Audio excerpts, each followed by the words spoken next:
Here's the $500,000 partial payment stipulated in the contract, my dear.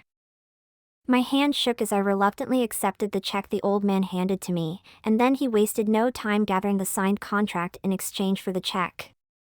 His voice echoed in my head and his words seeped into me. There was something in the way he spoke that made me feel disoriented, almost as if I was hallucinating. Then I couldn't remember what happened afterward, because the next thing I knew, I was already back in the hospital, paying the initial medical bills and the down payment for Aunt Jane's operation.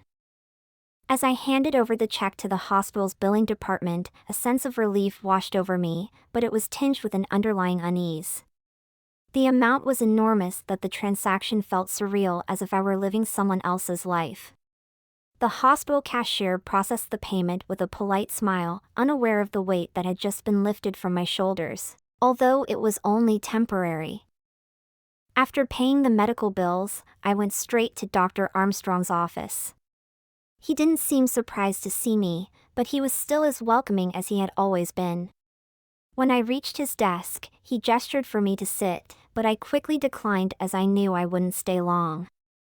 I just wanted to inform him that I might not be around in the next couple of weeks or more, as I had just taken a job to pay for Aunt Jane's medical expenses. Dr. Armstrong understood my situation, and he was kind enough to tell me that he could request a personal nurse to watch Aunt Jane closely while I was away. His offer caught me off guard, and for a moment, I was at a loss for words. The thought of leaving Aunt Jane in the hands of a stranger filled me with unease, but I knew I didn't have many options at my disposal. "That would be incredibly helpful," I finally managed to say, my voice tinged with gratitude. He gave me a reassuring smile, one that suggested everything was going to be all right, and I trusted it. I completely trust him.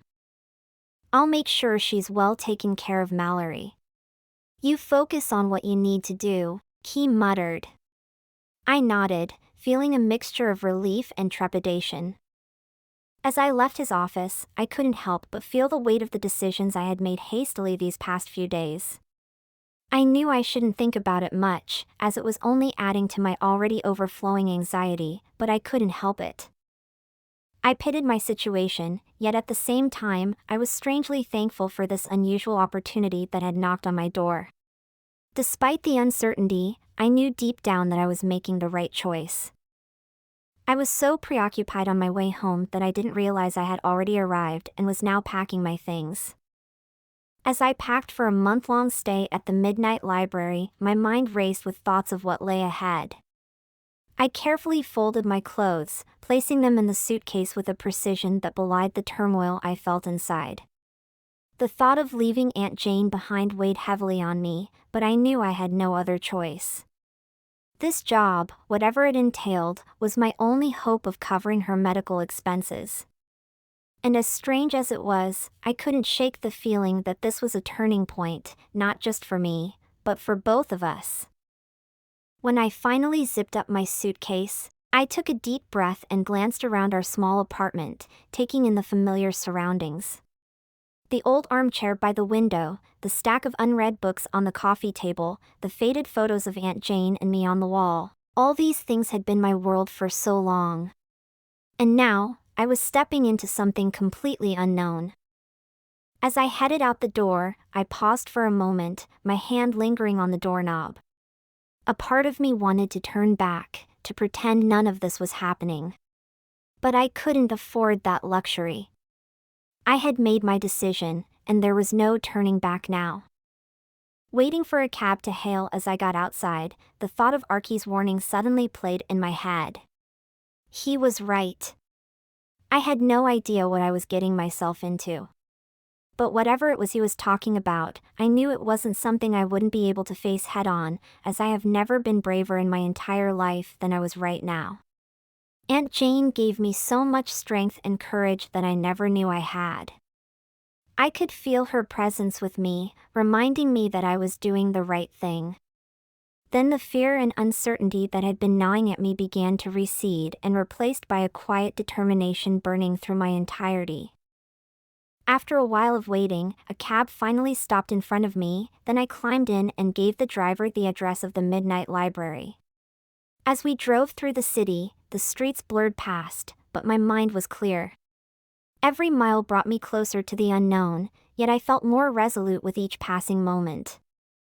I knew the path I was on was fraught with challenges, but for Aunt Jane's sake, I was ready to face them all. Soon enough, we arrived at the midnight library. I handed the cash to the driver with my hand trembling slightly. His eyes locked onto mine in the rearview mirror, and I could sense a sudden unspoken tension. It was as if he was weighing whether or not to say something, but the moment passed without a word. He simply took the money, his face was unreadable. I reluctantly thanked him. He just nodded in acknowledgement and remained silent before unlocking the door for me to get off. Not long after, he honked twice, then hit the road again. Standing alone in front of the mysterious establishment my eyes took in its entirety. It loomed above me with its grandiose architecture. I couldn't help but feel both intimidated and captivated. Taking in a deep breath, I pulled my suitcase and tucked the envelope containing the contract in my chest as I strode toward the large, heavy wooden doors. I was about to push it when it suddenly yet slowly creaked open, revealing the familiar dimly lit interior that sent a shiver down my spine. I hesitated for a moment, peering into the darkness beyond the threshold. The faint glow of wall lamps flickered within, casting eerie shadows that danced on the stone walls. The air that wafted out was cool and carried a musty scent. Summoning every ounce of courage in me, I stepped inside, then the door closed behind me with a soft thud. The sound echoed through the vast space, amplifying the silence that seemed to swallow everything around me. My footsteps were the only noise I could hear as I ventured further into the library.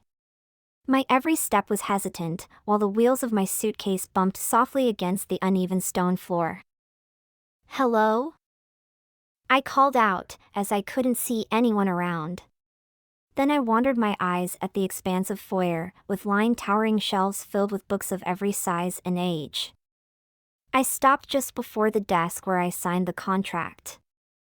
It was neat and in order. And the old-school swivel chair behind it looked as if it hadn't been sat on for hours. I wonder where the mysterious old man was right now. When we spoke earlier, he told me to return before 6 p.m., which was why I packed my things and got here as quickly as I could. But now he was nowhere to be seen. So what should I do now? Should I just sit in one of the nooks in the corner and wait for him? Or should I just wait outside? Contemplating what to do, I decided to just sink into the nook near a large pane window and grab a random book to read. My butt had not warmed up yet when I heard a pair of stilettos clicking against the floor. I looked up from the book, and my curiosity piqued. The woman's stilettos made a rhythmic clicking sound as she headed my way, and I could see the hint of a smile playing on her lips. Her red, curly hair framed her face in a way that seemed almost theatrical, contrasting with the muted tones of the library's interior. She wore a sleek, dark dress that accentuated her petite frame, and her eyes sparkled with a warm, inviting light. "Good evening," she said with a cheerful tone. "I'm Eliza. I must say, it's a pleasure to finally meet you, Mallorie." Her voice had a melodious quality, and her demeanor was unexpectedly friendly. I stood up from the nook, feeling a bit awkward but relieved to see someone who seemed approachable. "Hi, Eliza," I replied, trying to match her warmth. "I was expecting to see Mr." I paused, realizing I hadn't got the name of the mysterious old man. I felt ashamed for not knowing the name of the kind old man who had given me this opportunity. Eliza might have noticed my sudden apprehension as I saw concern hinting at her face, but not long after, her eyes twinkled with understanding. "Oh, you must be referring to Mr. Sinclair," she said, smoothly filling in the blank. "He's a bit of an enigma, isn't he? But you're in good hands. He should be with you shortly." I let out a breath I hadn't realized I was holding. "Oh yes, Mr. Sinclair," I replied, echoing the name. "I was instructed to arrive before 6. I hope I'm not too early." Eliza shook her head reassuringly. Not at all. Mr. Sinclair is quite punctual, but he's also known for his thoroughness. He'll be here soon. In the meantime, I'd be happy to give you a tour. I felt a surge of relief at Eliza's reassuring words. A tour sounds wonderful, I hummed, grateful for the opportunity to familiarize myself with the library before meeting Mr. Sinclair once again. Eliza's eyes lit up with enthusiasm as she gestured for me to follow. Excellent. You can just leave your things and please follow me right this way. I glanced at my luggage and sling bag, making sure that they weren't in the way of anything, and then I hesitantly followed Eliza as she led me down a narrow and dimly lit hallway that seemed to stretch endlessly. The walls were lined with portraits of stern-looking individuals. Their eyes appeared to be following us as we passed. And a bizarre yet eerily feeling crawled through me. The soft click of her stilettos was the only sound breaking the stony silence. I wanted to ask where we were headed but dared not to. Eliza's focused stride and the air of solemnity surrounding us made me hesitate. It was clear she had a purpose, and I didn't want to disrupt whatever was unfolding. Finally, after what felt like an eternity, Eliza spoke, breaking the predominating silence. This hallway, she began, her voice echoing slightly, is home to some of our lesser-known sections. It may seem a bit unassuming, but there's a lot of history here. I glanced at the portraits, each framed in ornate gold and set at intervals along the walls. Who are these people? I asked, trying to make conversation to ease the growing sense of unease building in the pit of my stomach. Eliza's smile remained, though it seemed tinged with a hint of mystery. They are part of the library's history, guardians of knowledge, and keepers of secrets. Each one has contributed in their own way to the library's legacy. But let's not focus on them because you'll learn more about them soon, she responded, yet quickly dismissed the topic. Her incomplete answer only added to the uneasiness I was feeling, leaving me even more puzzled than I already was. I didn't ask follow-up questions anymore and just let all the things running in my head move in circles. Then, as we neared the end of the hallway, portraits of a man and woman caught my attention. Something unknown yet familiar kicked in me, making me unknowingly stop in my tracks and stand there, studying the portraits I could have sworn I knew but couldn't point my fingers at. I knew I had met them before. I just couldn't remember where and when. So I stayed staring at them for a few moments, trying to recall some events in my life that I might have forgotten before I heard Eliza's voice suddenly ring in my ears. If I were you, I wouldn't stare at those portraits longer than I should have. Her words jolted me from my trance, and I quickly averted my gaze from the portraits. My heart raced as I struggled to make sense of the strange familiarity I had felt. Who were those people, and why did they seem so familiar to me? I internally asked myself. Those two have a particularly strong presence in this place. Their stories are quite complex. It's best not to dwell on them too much, well, at least not until you learn about the rules of this library first. Eliza's tone was still friendly as she answered my unspoken inquiry with her eyes flickering toward the portraits. There was an underlying seriousness in her that I hadn't heard before. I nodded, though I wasn't entirely sure what she meant by that. The cryptic nature of her words only deepened the mystery surrounding the library and its inhabitants. But I decided to heed her advice and followed her as she resumed walking. We continued down the hallway, the atmosphere growing heavier with each step. The portraits seemed to watch us as we passed, their eyes holding secrets I wasn't yet ready to uncover. Eliza's pace remained steady, her footsteps echoing softly against the stone floor, and I forced myself to focus on her instead of the unnerving surroundings. After what felt like another long stretch of silence, we finally arrived at a pair of intricately carved wooden doors at the end of the corridor. Eliza paused before them, turning to face me with that same enigmatic smile.